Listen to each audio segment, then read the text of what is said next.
Les épithéliums de revêtement. Certaines de propositions suivantes concernant les épithéliums de revêtement sont exactes. Lesquelles? A. Ce sont des tissus qui tapissent uniquement les surfaces internes de l'organisme. B. Ils ont une structure uniforme quelle que soit leur localisation. C. Ils possèdent une structure qui diffère selon leur fonction. D. Ils sont en continuité les uns avec les autres.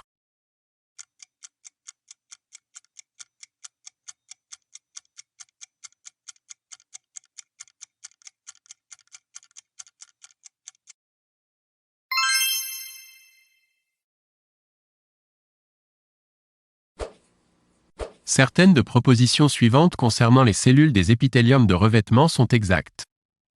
Lesquelles? A. Elles possèdent une polarité structurale bipolaire dite baso-apicale. B. Elles possèdent une polarité fonctionnelle déterminée par la disposition des organites cytoplasmiques. C. Elles possèdent une polarité dite morphologique déterminée par l'existence de différenciations spécifiques aux deux pôles. D. Elles possèdent une extrémité en regard du milieu intérieur ou de la lumière d'une cavité, appelée pôle basal.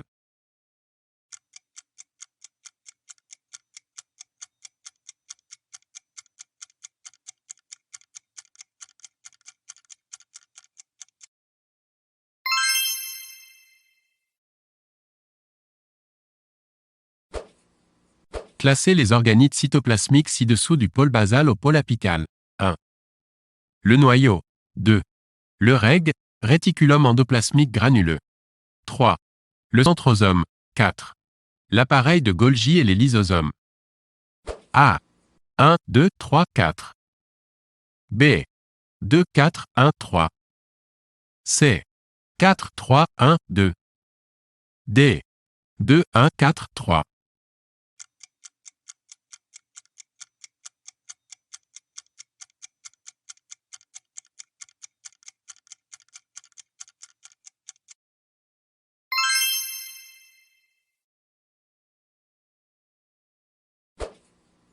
Parmi les propositions suivantes concernant les organites cytoplasmiques des cellules épithéliales, une seule est fausse. Laquelle? A. Le reg intervient dans la protéosynthèse et est situé au pôle basal. B. On trouve des mitochondries, productrices d'énergie, au niveau des deux pôles de la cellule, mais surtout au pôle apical. C. L'appareil de Golgi intervient dans la glycosylation des protéines et est supranucléaire. D. Le noyau est situé dans le tiers apical de la cellule.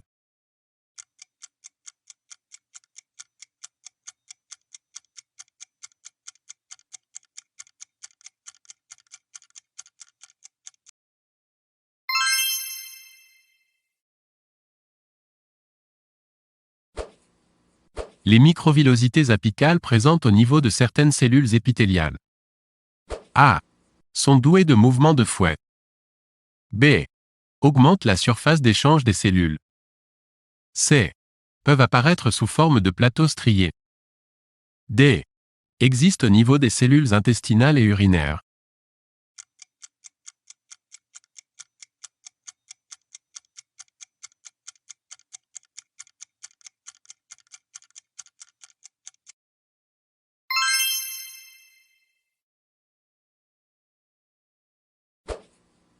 Les stéréocyles observés en microscopie photonique au pôle des cellules de l'épithélium de l'épididyme correspondent en microscopie à A. Des cils vibratiles. B. Des microvillosités à disposition régulière. C. Des associations de cils et de microvillosités. D. Des évaginations cytoplasmiques irrégulières parfois anastomosées.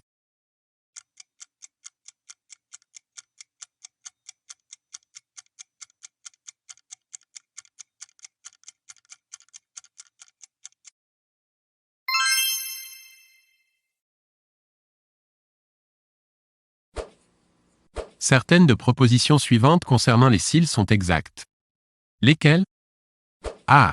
Ce sont des évaginations cytoplasmiques mobiles. B. Ils sont doués de mouvements pendulaires. C. Ils sont implantés sur un corpuscule basal. D. Ils jouent un rôle dans l'évacuation de produits de sécrétion.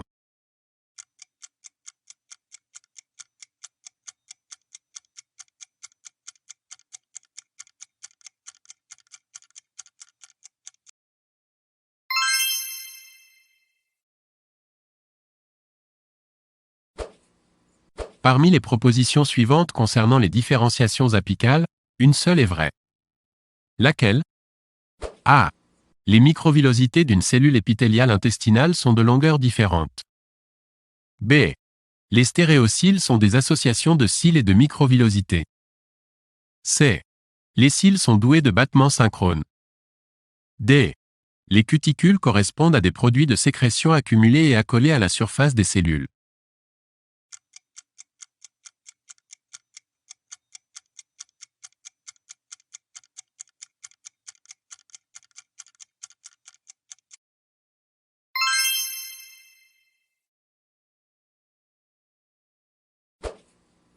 Parmi les propositions suivantes, lesquelles sont des différenciations basales?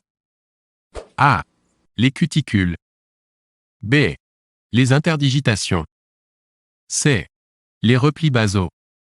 D. Les jonctions cellulaires.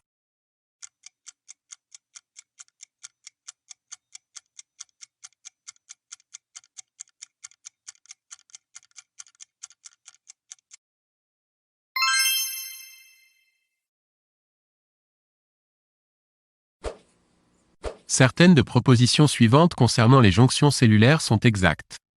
Lesquelles? A.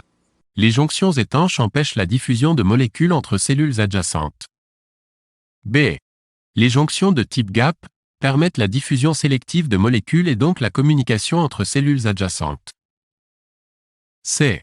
Les jonctions de type desmosome peuvent être maculaires ou zonulaires. D. Les jonctions de type desmosome ont un rôle essentiel dans l'imperméabilité des espaces intercellulaires.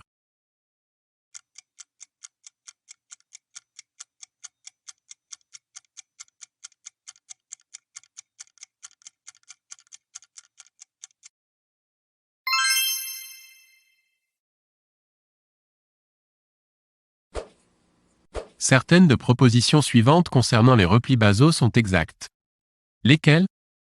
A. Ils sont très développés dans les cellules impliquées dans les transports actifs. B. Ils sont des évaginations cytoplasmiques irrégulières. C. Ils sont retrouvés au niveau de l'épithélium urinaire. D. Ils sont des différenciations basales.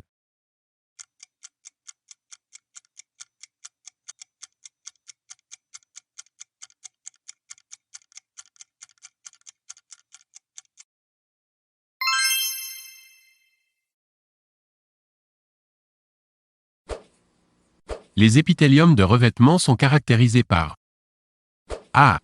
Des cellules à polarité baso-apicale. B. Une fonction d'endocytose au pôle apical et une fonction d'exocytose au pôle basal. C. Une structure qui diffère selon la localisation dans l'organisme.